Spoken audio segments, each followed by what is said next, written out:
and welcome back to the Conservation Voters New Mexico Advocacy Team Weekly Roundup. This is going to be a little bit of a different video. We shoot these on Fridays, but you guys tend to see them on Monday or beginning on Monday of the following week. So the reason I point that out is because this week is different. We have a very, very full Saturday agenda, which is 2 days ago when you see this, but it's tomorrow for us.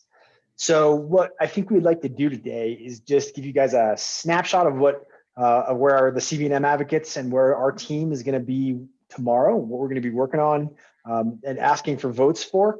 And then we hope that you guys will all go back through and check out the CVNM social feeds, check out the New Mexico Legislature website and see what happened with all these votes, because it's going to be it's going to be an action-packed day tomorrow across a few committees. It's pretty exciting. It's exciting for us, but I guess that's why we do this, because we find being on hours-long Zoom calls full of policy debates to be a great way to spend a Saturday morning and afternoon.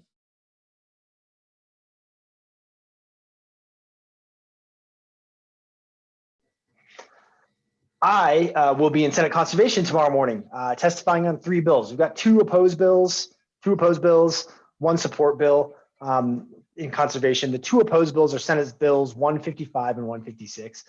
Without getting into the details of too much of these bills, because there's a lot going on in there, they're utility regulation bills. They're trying to amend the Energy Transition Act, the ETA. This is a bill that passed in 2019 that effectively is going to decarbonize our electric generation sector by 2045. While also providing funds for community transition, workforce transition, kind of has an eye towards closing coal plants, but with also sort of an acknowledgement and some resources for what comes next, what should come next. So this is a bill that passed in 2019. It's kind of the governor's signature energy policy victory. Certainly some of probably the most important energy legislation that's passed in the last 10 years. And it has been producing some pretty positive results on the ground. So the reason we oppose efforts to amend it are primarily because they don't really do much for climate. These amendments are not going to really significantly change the rate at which New Mexico is decarbonizing the electric sector. They're rate focused, and they're not actually rate focused in a way that's going to produce positive results, because the ETA is already producing positive results for ratepayers.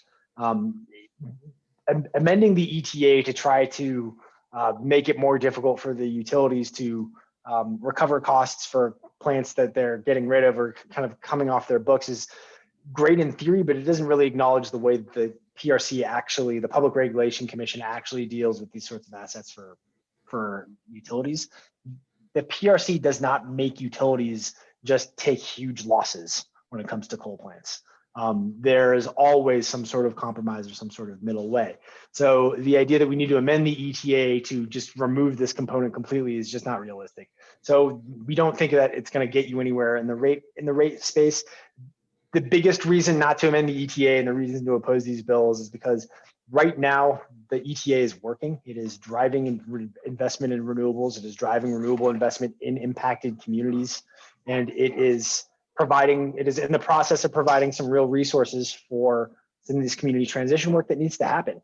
And if you go in and you crack this stuff open and you amend this act and support these bills, you're jeopardizing all of that. We worked so hard. Everybody in the state worked so hard for literally like a decade to try to get this state to the front of the pack nationally, to get us tapping into the renewable energy resources. And it's starting to happen, and changing the law that is driving all of that is just a terrible idea. It pretty much restarts that process. It pulls the rug out from utilities and therefore from ratepayers, from all of us who pay a power bill, in a way that just doesn't really get us anywhere. So we oppose both of those bills, and we'll be showing up tomorrow to oppose those. And you should remember, go back and look to the Senate Conservation, Senate Bills 155 and 156, see what happened. I'm very curious myself. The bill that we'll be supporting tomorrow is a temporary moratorium or a pause on fracking, on hydraulic fracturing as an oil and gas withdrawal technique in the state, pending some health studies, which is something that we supported. This is a bill that kind of came around in 2018. We supported it then as well. This is something that we have held kind of needs to happen for a while. It's not going to have the sort of catastrophic impact on the oil and gas industry that they tell you. A lot of the revenue that the state gets is not from newly spudded wells that are getting fracked or reworked. It's just from existing wells that are producing oil and gas that the state is collecting severance and royalties on. So, we think this would partner well with the Biden administration's moratorium. The thing to know about the oil and gas industry in the state is that they are currently sitting on millions and millions, I mean, literally thousands of undeveloped leases, constituting millions of acres. So a pause or a temporary break from the federal administration or the state just does not have the kind of impact on the oil and gas industry that they are telling you. It's just not the case. These guys are sitting on years worth of undeveloped leases, undeveloped tracts that they purchased from the state land office, from the feds years ago, and have just been literally sitting on that are underdeveloped. So the state taking a pause or a breather to sort of look at the health impacts, and right now the health impacts are far more than we even have the resources to evaluate, is really not a bad idea. It's something that that we support, and we'll be there to support tomorrow. So with that, as Greg mentioned, please check out our Twitter feed at ProtectNM. We are, especially in this virtual session, doubling down our efforts to make sure that we are keeping you apprised of like minute by minute updates in some of these committee hearings. So that's a great way to kind of get an idea of really what is happening as it happens. The New Mexico legislative website is actually a lot better now in a virtual session of kind of getting updated quickly with outcomes of committee votes and the like, so you can track it there as well. And as ever, thank you for staying engaged and staying involved. New Mexico is a citizen legislature, and citizens respond to citizens. These are not professional politicians who are, insulated from their constituents as a matter of structure and practice.